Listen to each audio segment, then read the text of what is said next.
So mga kabisdak, hindi daw sila tumatanggap ng, hindi sila gumugupit ng like my age na customer. Yan po siya guys, yung first na gawa niya is ang ganda ng resulta ni Chingo. Kabisdak, oh, ito pala yung ating hair. Tingnan na nagawa ng ating hair mga kabisdak. Anong di ko siya? Same. I look the same. Anong ka na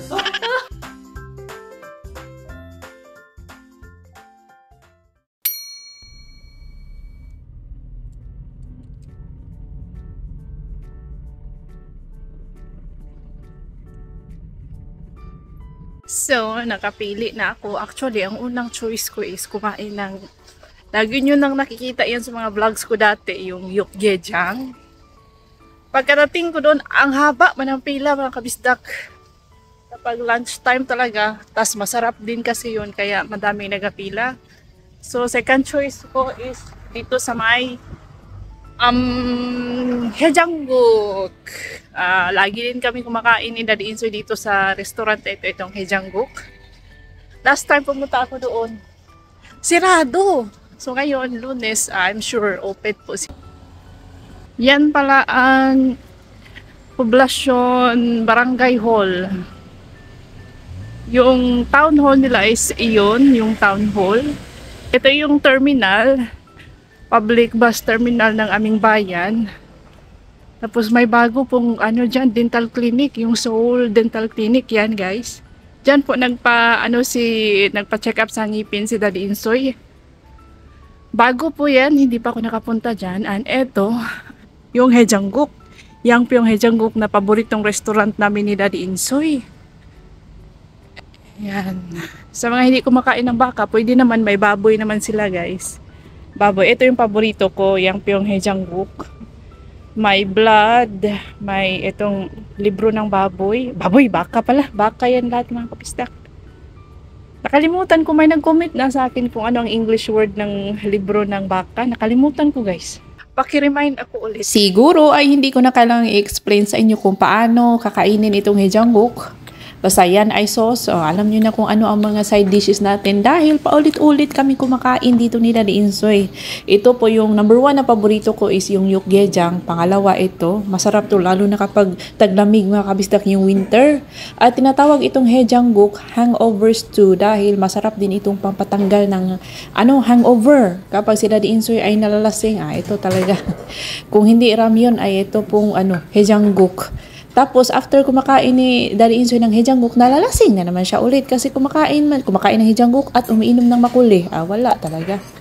Speaking of Daddy Insoy, na-miss ko tuloy si Daddy Insoy kasi kaming dalawa man ang laging kumakain dito. Ako lang mag-isa kasi after work ko man to, si Daddy Insoy nasa bahay, nagapacking sila ng mga chili. At naalala ko din si Ma'am Chari Alonso na nag-request ng isang tour dito sa bayan kung gaano gusto niya makita kung gaano kalapit or kalayo ang mga hotel sa public bus terminal. Ma'am Chari, pasensya na po, nakalimutan ko naman ulit. So, yun basta around the public bus terminal, Ma'am Chari, maraming hotels po dyan. Less than 5 minutes on foot. Ano lang siya, lalakarin mo lang talaga dahil nakapaligid lang yung mga hotels dyan. So ayan, kain po tayo nating Haejangguk mga kabisdak. Sarap na sarap po ako sa sabaw na ito kahit hindi naman ako umiinom. Wala din akong hangover. Sa sobrang sarap, nakatulala na, nagahinuktok na. Nakakatulala po ang yang Pyong Haejangguk. Naman, nagkabulol-bulol na din. Yan, Nakapag-lunch na si Azuma. Busog na busog. Ngayon ay nadaanan ko may hair shop dito, hair salon dito na banda mga kabisdak. So, saktong-sakto kasi, tamang-tama kasi nakapark yung sasakyan natin doon. Malapit lang sa restaurant. Lalakarin ko lang yung salon dito. Dito yung salon. Yan dyan. Dito na banda. So, tingnan natin kung magkaintindihan kami ng hairstylist. First time ko po itong pumunta sa salon mag-isa. Lagi po akong sinasamahan. Siguro mga once a year or once every 2 years akong sinasamahan ni Daddy Insoy sa salon. Ay, gusto ko itong ganito guys, yung rubber tree para sa bahay. Ito ba rubber tree? Kapag bagong bukas kasi ito na store, kapag bagong bukas, nagbibigay ng ganito as a gift. Gusto ko tong rubber tree, ganyan Maganda siya mga kabisdak. Ito or ganito. Nice. Yan. Nice mga kabisdak. Yung rubber tree yung maganda. Ito din rubber tree din to. Pero maliliit yung kanyang ano. Maliliit pa yung kanyang dahon. Anyways, tara. Dito sa may Always Pretty Hair, bago yata ito na-renovate. Yung mga marigold din, oh. Ang gaganda ng kulay. Marigold. Alam niyo po ba ang marigold? Maganda yung itanim sa gilid ng mga farm kasi pampataboy ahas yan. Ayaw ng mga ahas yung amoy ng marigold. Kaya umiiwas po sila kapag nakakaamoy ng halaman na yun. Ito siya, yan oh. Always Pretty Hair. Yan mga kabisdak. Malapit lang po ito sa Haejangguk Restaurant. Mga ano lang talaga, walking distance lang talaga mga kabisdak. Kaya gusto kong dito para hindi na ako mag-repark sa ating sasakyan. Pero pagdating ko dyan, 12:58 mga kabisdak. Naghintay pa ako ng mga 2 minutes pero wala talaga, hindi sila open. May nahanap po ako dito ng isang hair salon na tapat ng Yukgaejang. Yung kanina na pinakita ko na pink ang pintura sa labas. Yun po ang Yukgaejang na restaurant na maraming nakapila kanina. Mga kabisdak, hindi daw sila tumatanggap ng, hindi sila gumugupit ng like my age na customer na babae. Ano lang daw, mga matatanda lang daw ang kanilang ginugupitan or yung perm. Mayroon palang ganun, no? Nashock ako mga kabisdak. Try natin dito sa gilid ng hagwon ng English Academy na ating pinapasukan. I remember merong hair salon dito sa gilid. Try natin kung pwede ba tayong magpagupit dito mga kabisdak. Ito po. Nasa kondisyon po si Ajuma at wala na kasi akong time mga kabisdak. Kailangan ko na talagang gupitin itong aking buhok kasi mahaba na. Ayaw ko na magpakupit kay Daddy Insoy dahil wala talaga siyang talin-talin sa paggupit mga kabisdak. Tingnan ninyo ang aking buhok, siya ang tagagupit dyan. Hindi naga-straight.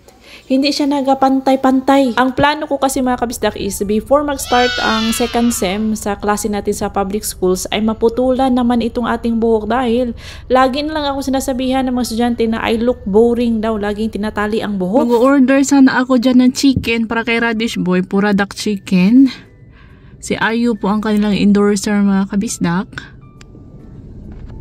Yan po si Ayu. So may reservation sila until 3 o'clock. Busy daw sila mga kabisdak. Oh, ito pala yung ating hair. Ayan ang nagawa na ating hair mga kabisdak. May changes naman, may pagbabago. Pero kinabukasan, pabalik na naman ito sa pagbabaghag. Pagsisikapan ko mamayang gabi, nakabili kasi ako online ng hair straightener. Kaso wala akong plancha. May plancha ako, hair iron ako dati. Binigay ko sa mama ko sa Pilipinas. Kasi akala ko hindi ko na kailangan ng plancha. Yung hair curler na lang kasi ang lagi kong ginagamit. So ngayon, kailangan na nating plancha para sa ating hairstyle. Oh, maganda naman ang kinalabasan mga kabisdak. Pinakita ko lang yung picture sa cellphone ko, yung anong gusto ko na hairstyle. So okay naman siya. Mamaya, itry natin yung hair straightener na nabili ko online kung ano ba, hindi ba tayo kung marunong ba ako. Binasa ko naman yung instruction, medyo easy lang naman siya sundan. So, sige, try natin. Baka carry lang natin sundan, no? Pauwi na ako sa bahay nang tinawagan po ako ni Daddy Insoy na dumaan sa may post office dahil nagpadala po siya ng mga hinati-hati ng mga chilis para kay Myunggi Opa. Naalala niyo pa si Myunggi Opa mga kabisdak? Last year, nag-appear siya sa ating vlog. Siya po yung buyer ng ating mga hinati-hati na chilis. Next time, makikita niyo yung paghahati namin ng chilis. Hindi napansin ni Daddy Insoy ang ating buhok, na mas napansin niya ang amoy pawis. Ganyan talaga, hindi na amoy perfume ang mga person, amoy pawis na. No, mga single pa mga kabisdak, sobrang arte, lagi nagpapalit ng damit, pero ngayon walay na. Useless ang paggupit-gupit ng buhok mga kabisdak. Oh, paggupit-gupit ng buhok kanila, pasalon-salon, tapos nang-harvest ng chili, tinali yung buhok ko, nawala ang beauty man, na-disbeauty tayo mga kabisdak. Pero sige lang. May araw din na maganda tayo, may araw na nagpapaganda, may araw na ano, walay. Dugyot tayo, dugyot. Okay na, bahala ng dugyot basta may may pangkabuhayan. Oh. Si Saldi at Dudong nandoon. Yan, marami tayong harvest as in non-stop 3 days tuloy-tuloy ang ating harvest. Yan po ang aking ginagawa, pumapasok sa trabaho umaga at sa hapon tumutulong sa pag-harvest ng chili. Seryoso na po ang ating mga puging farmers, Dudong at Saldi. Wala na silang masyadong joke kasi sumasakit na yung kanilang puwet sa kakaupo sa ating mga pulang upuan. Ano siya, hindi ito malawak na farm unlike last year nung Kuya Saddam at Lungkoy na time.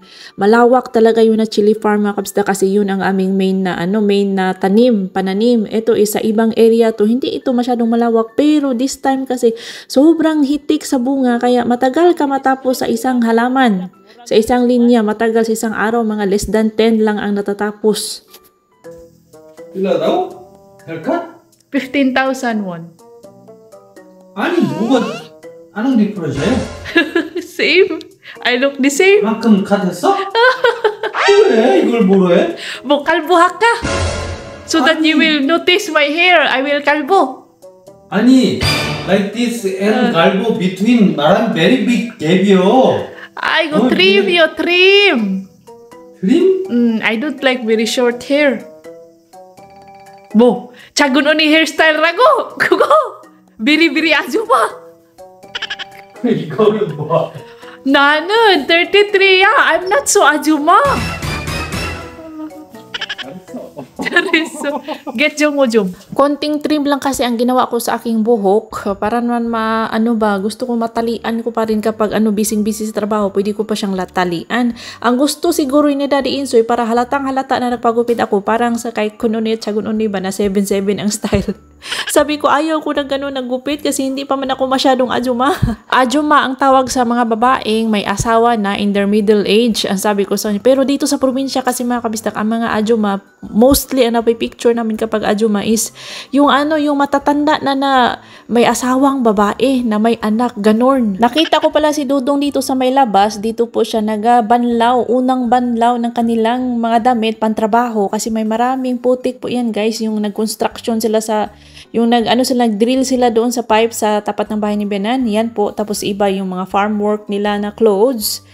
Marami kasi mga soil, mga lupa, kaya binabanlawan muna nila bago i-load sa ating washing machine para hindi po ma-block yung ating floor drain sa CR. Yung ating washing machine kasi ay nasa CR, nasa toilet po namin, kaya yan po ang ina-advise ko sila na ganyan ang gawin kasi nag-stuck na po yung ating floor drain dati, gawa ng may maraming putik nga at may mga buhok. Minute ko na lang itong pag-uusap namin ni Dudong kasi may nagsasabi na bakit daw hindi nag-Tagalog itong si Dudong, hindi ba daw marunong mag-Tagalog?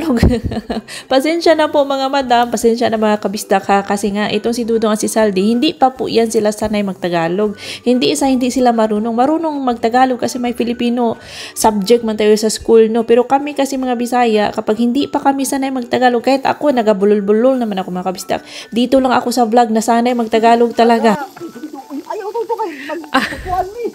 Langoy dia dong mo eh. Ala ka mura magtula na. May activity po si Little Insoy. Home activity. May fabric marker siya. Fabric marker, dalawa. Ito yung parang template. Ito yung bag. Bag ni Little Insoy. Sulatan natin gamit itong template. Diyan, dalawa. Open na siya.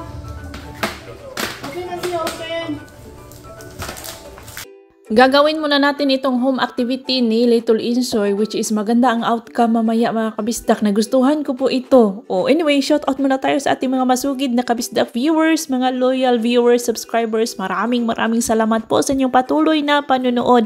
Hello kay Ma'am Cornelia Villamor, kay Ma'am Emma, at kay Ma'am Aloha from Chiba, Japan na laging walang absent, walang palya sa panunod. Thank you so much, Ma'am Aloha. Hello kay Ma'am Pinay Wife in North America. Thank you so much sa inyong suporta. Sa lahat ng mga silent viewers, mga bagong subscribers, welcome po sa ating channel. Sa mga active sa comment section, maraming salamat po. You can also follow me on our Facebook page, Bisdak in Korea. See you there mga kabisdak. Kasi lagi po ako nag-upload doon. Halos everyday po ako nag-upload sa ating Facebook page. Mga short videos and post. Pero dito sa ating YouTube po ako nag-upload ng mga long videos dahil hindi man monetize ang ating Facebook page, no?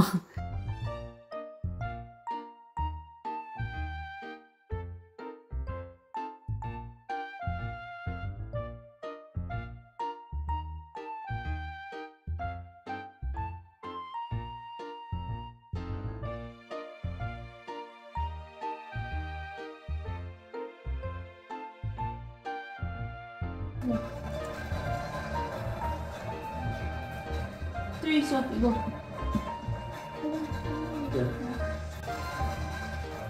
Go. Flower.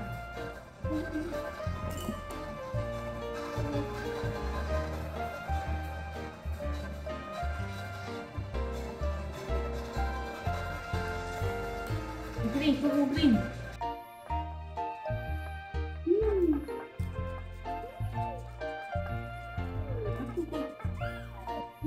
우와!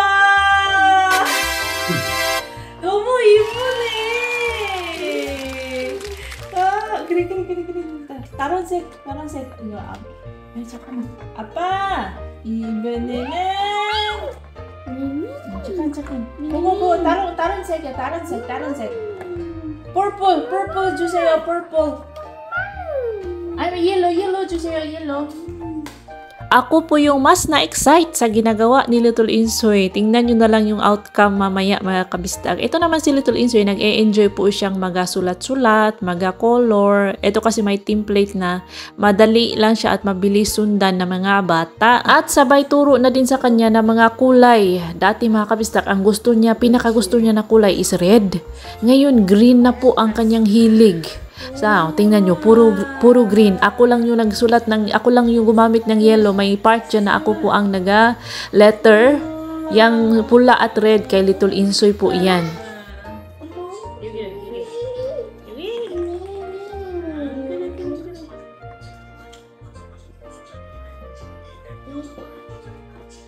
사파사파 해야지. 여기다가 이래.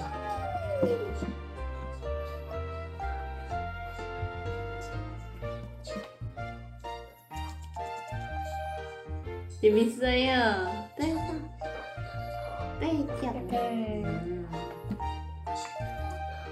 내 친구가 Ayan po siya guys, yung first na gawa niya is ang ganda ng resulta. 내 친구가 되어줘서 고마워.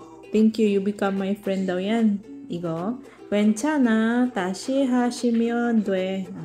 It's okay, you can do it again. 자, 나랑 같이 있으면 편해져.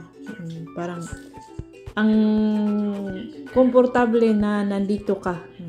Ikaw at ako together, it's comfortable, ganun. Tapos may 사랑해. 너 정말 잘하다. You are very good. 정말 잘하다. No, you. 정말 잘하다. You are very good. Ang ganda ng mga messages, mga kabistak. So, yan po ang kanya. Ganyan siya. Ito, gawa ni Little Insoy lahat. Ito lang yung sa akin. Jowahe. Jowahe means I like it. I like it. I like you. Ganun. Maganda po siya na pang giveaways or pang regalo. Yung mga kabistak, pang regalo. Maganda. Personalized na pang regalo. Super. Ang ang paggawa ka ng message mo dyan, pa-template mo lang, gawa ka ng template sarili mo, mensahe, paano mo. Diba? Ang cute, ang ganda, pang gift talaga, pang regalo. Kakatuwa. And that's all for today's video. Nag-drawing pa si Little Insoy sa kanyang sketchbook. And that's all for today's video. See you on my next vlog. Ingat lahat!